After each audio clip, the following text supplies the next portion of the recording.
नमस्कार, मी श्रद्धा आवारी. बाळकडू टीव्ही मराठीमध्ये आपले स्वागत. पाहूया आजच्या काही ठळक घडामोडी.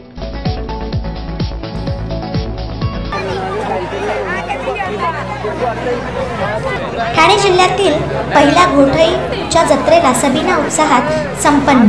या जत्रेनंतर ठाणे जिल्ह्यातील सर्व गावातील जत्रांना होणार प्रारंभ. ठाणे जिल्ह्यात अनेक देवतांच्या जत्रा सालाबादप्रमाणे मोठ्या उत्साहात, भक्तिभावाने व आनंदाने संपन्न होत असतात. यंदाही तितक्याच उत्साहात या जत्रा सुरू होणार असल्याचे चित्र जिल्ह्यातील गावागावात दिसून येत आहे. याच धर्तीवर कल्याण तालुक्यातील घोटसई गावातील कानिफनाथांची समाधी सोहळा अर्थात छबिना जत्रेला शनिवारी मोठ्या उत्साहात व आनंदात सुरुवात झाली. जत्रा म्हटले की डोळ्यासमोर उभे राहतं ते ठाणे जिल्ह्यातील घोटसई गाव. या घोटसई गावापासून ठाणे जिल्ह्यातील जत्रांना सुरुवात होते. हेच घोटसई गावात आपण आज उभे आहोत. या ठिकाणी कानिफनाथाच्या जत्रेला मोठ्या उत्साहात आणि भक्तिभावाने या ठिकाणी सुरुवात झालेली. आपल्यासोबत या गावातील ग्रामस्थ आहेत, आपण त्याचे संवाद साधूया. बाबा, काय सांगाल तुम्ही या जत्रेचा महिमा काय? जत्रेमध्ये पूर्वी पार भरलेला आहे ना.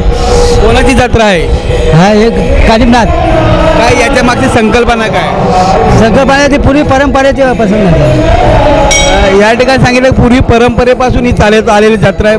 बाबा, काय या जत्रेचा महिमा काय काय सांगा? कानिफनाथाचा जन्म हे हिमालयात झालं, परंतु त्यांचा महिमा हे मडीपासून सहागाव तसेच हे घोटसई गावापर्यंत आलं. त्यांचे शिष्य अनेक झाले, पण तो हा शिष्य जो कानिफनाथाचा शिष्य हा घोटसईला आहे, तो शिष्य महादोजी बाबा त्यांचं नाव आहे. इथे त्यांनी खूप साहस करून या सर्व भक्तांना तारलेलं आहे.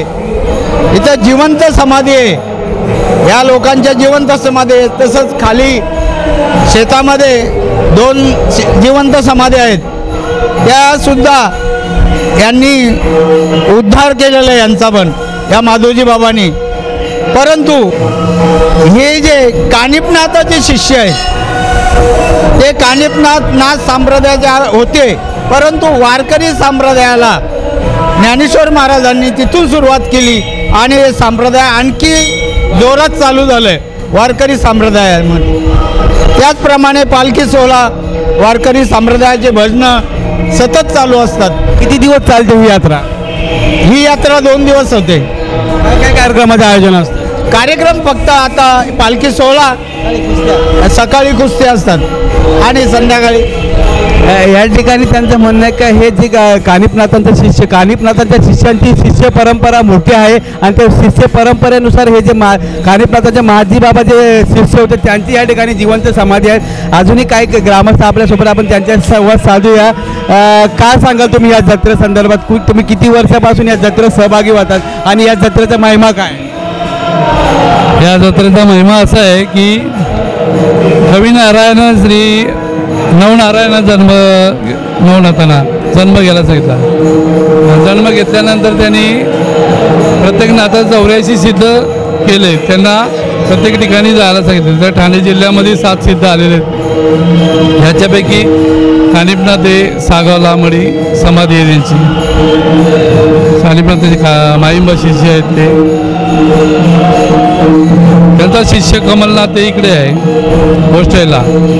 रंगपंचमीला सागाव येथे यात्रा भरते आणि यात्रा झाल्यानंतर श्री क्षेत्र सागाव येथे पूजन झाल्यानंतर पादुका पूजन घेऊन इकडे येतात गोष्टीला आणि दशमीला इथेशी जत्रेचं स्वरूप येते. या जत्रेमध्ये दरवर्षीप्रमाणे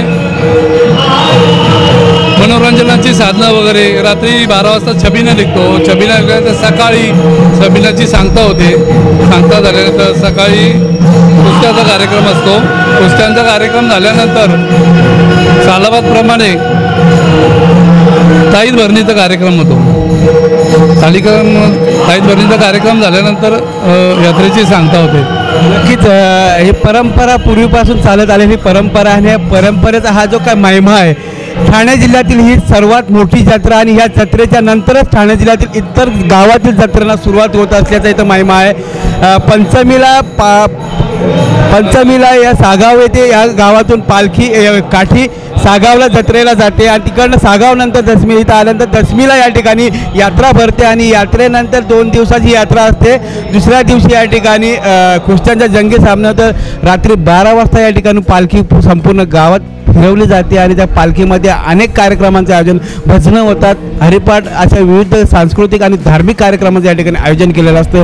हजारोच्या संख्येने भाविक भक्त या ठिकाणी येत असतात आणि या जत्रेचा या ठिकाणी महिमा आणि जी काही परंपरा आहे या देवाचा जो काय त्यांना साक्षात्कार झालेला असे भाविक या ठिकाणी येऊन त्याचा अनुभव घेतात। आपल्यासोबत काही भाविक आहेत, आपण त्यांच्याशी संवाद साधू।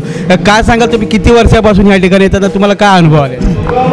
मी इथे जवळजवळ 10 वर्षापासून येत आहे। मी बघत आहे की आज हा जी जत्रा आहे आणि जो उत्साह आहे हा पंचगोवातील सर्व लोक आनंदाने लुटतात आहे, चांगला अनुभव घेत आहे। इथे आज 10 वर्षापासून भजन कीर्तन सर्व पारंपरिक तसंच देवाचे पालखीसुद्धा निघत आहे, सर्व आनंदाने साजरी करत आहेत। नक्कीच आम्ही गेली बऱ्याच वर्षापासून या ठिकाणी येत असतो आणि या देवाचा जो महिमा आहे त्याचा आम्ही या ठिकाणी हे घेत असतो आणि तो आज अनुभव आम्हाला आलेला आहे आणि त्या अनुभवाच्या जोरात आम्ही या ठिकाणी येत असतो। कॅमेरामन पूजा भोईर उमेद जातो, बालकोटी मराठी, कल्याण, घोटसाई। 2 दिवस चालणाऱ्या या जत्रेत जिल्ह्यातून हजारो भाविक भक्त व नागरिकांची हजेरी लावली असल्याचे चित्र दिसून आले। कल्याण तालुक्यातील घोटसई गावातील कानिफनाथांचा समाधी सोहळा अर्थात सबिना जत्रेनंतरच ठाणे जिल्ह्यातील सर्व जत्रांना प्रारंभ होतो। कानिफनाथ यांचे शिष्य महाजी बाबा यांची समाधी घोटसई गावात आहे।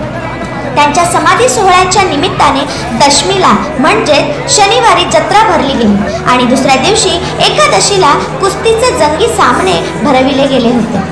संपूर्ण महाराष्ट्रातून नामवंत कुस्तीगिरांनी येथे हजेरी लावली होती। मोठमोठ्या बक्षिसांची लयलूट या कुस्ती सामन्या पैलवानांकडून करण्यात आली। काय सांगाल ह्या महिमा काय आहे या जत्रेचा आणि हे जे काही या ठिकाणी आज भव्य दिव्य असे जत्रेचं स्वरूप या ठिकाणी आलेले कानिफनाथांची जत्रा भरलेली, याचा महिमा काय आणि काय आख्यायिका आहे? हा कानिफनाथचा पारंपरिक चालत आलेला पूर्वीपासून आमच्या पूर्वजाई हा पंचमीला मरीचा आणि 6 गावची यात्रा भरली जाते।